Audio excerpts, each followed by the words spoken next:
शादी के बाद विदाई का समय था। नेहा अपनी माँ से मिलने के बाद अपने पिता से लिपट कर रो रही थी। वहां मौजूद सब लोगों की आंखें नम थीं। नेहा ने घूंघट निकाला हुआ था। वो अपनी छोटी बहन के साथ सजाई गई गाड़ी के नजदीक आ गई थी। दूल्हा अविनाश अपने खास मित्र विकास के साथ बातें कर रहा था। विकास ने कहा, यार अविनाश, सबसे पहले घर पहुंचते ही होटल चलकर बढ़िया खाना खाएंगे। यहाँ तेरे ससुराल में खाने का मजा नहीं आया। तभी पास में खड़ा अविनाश का छोटा भाई राकेश बोला, हाँ यार, पनीर कुछ ठीक नहीं था और रसमलाई में रस ही नहीं था। और वो ही कर जोर जोर से हंसने लगा। अविनाश भी पीछे नहीं रहा।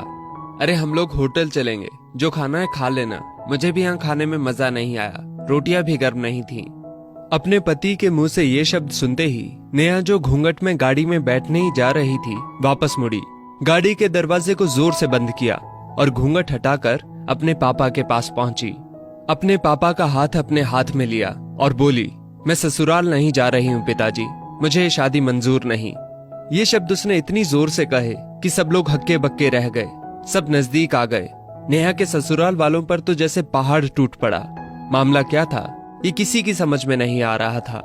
तभी नेहा के ससुर राधे श्याम जी ने आगे बढ़कर नेहा से पूछा, लेकिन बात क्या है बहू? शादी हो गई है, विदाई का समय है, अचानक क्या हुआ कि तुम शादी को नामंजूर कर रही हो?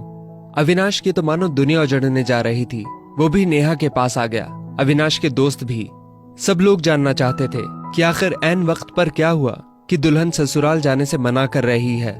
नेहा ने अपने पिता दयाशंकर जी का हाथ पकड़ रखा था। नेहा ने अपने ससुर से कहा, बाबूजी, मेरे माता पिता ने अपने सपनों को मारकर हम बहनों को पढ़ाया, लिखाया व काबिल बनाया है। आप जानते हैं एक बाप के लिए बेटी क्या मायने रखती है? आप व आपका बेटा नहीं जान सकते, क्योंकि आपकी कोई बेटी नहीं है। नेहा रोती हुई बोले जा रही थी, आप जानते हैं मेरी शादी के लिए व शादी में बारातियों की आवाभगत में कोई कमी न रह जाए, इसलिए मेरे पिताजी पिछले 1 साल से रात को 2 से 3 बजे तक जागकर मेरी माँ के साथ योजना बनाते थे।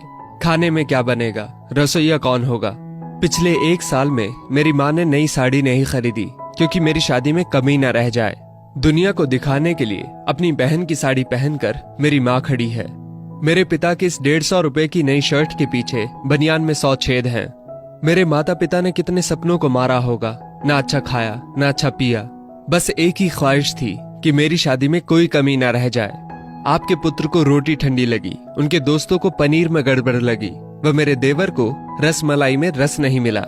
इनका खिलखिलाकर हंसना मेरे पिता के अभिमान को ठेस पहुंचाने के समान है। नेहा हाँफ रही थी।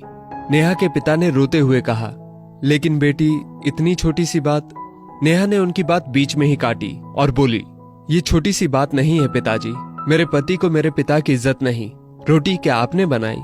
रसमलाई, पनीर, ये सब केटर्स का काम है। आपने दिल खोलकर वह हैसियत से बढ़कर खर्च किया है। कुछ कमी रही तो वो केटर्स की तरफ से। आप तो अपने दिल का टुकड़ा अपनी गुड़िया रानी को विदा कर रहे हैं। आप कितनी रात रोएंगे क्या मुझे पता नहीं। माँ कभी मेरे बिना घर से बाहर नहीं निकली। कल से वो बाजार अकेली जाएंगी। जा पाएंगी?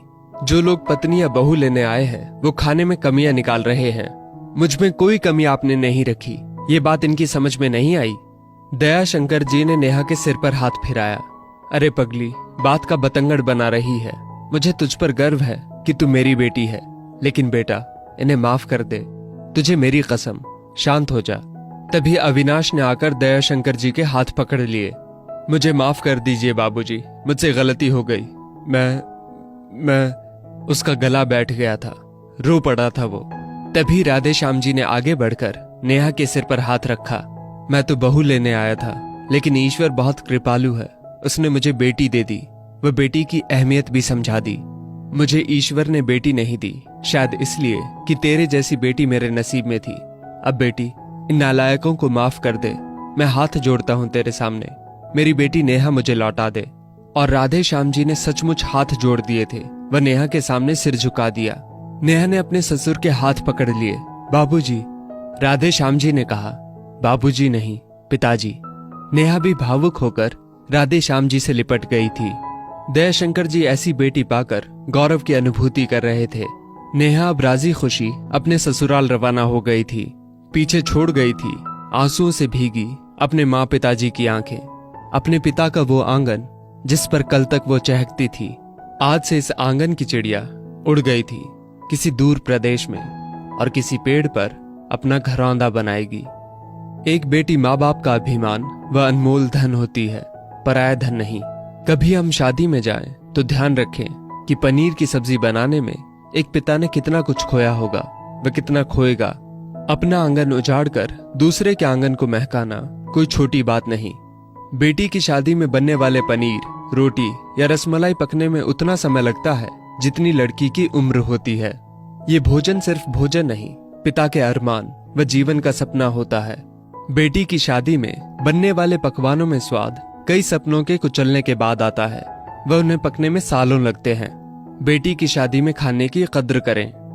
दोस्तों, इस वीडियो को लेकर आपकी क्या राय है नीचे कमेंट करके जरूर बताइएगा। और अगर आपको ये वीडियो अच्छी लगी हो तो इस वीडियो को लाइक करिएगा, शेयर करिएगा ज्यादा से ज्यादा लोगों तक। और ऐसी ही और भी इंस्पिरेशनल वीडियोस के लिए सब्सक्राइब करें हमारे YouTube चैनल को और Facebook पर फॉलो करें हमारे पेज को। धन्यवाद।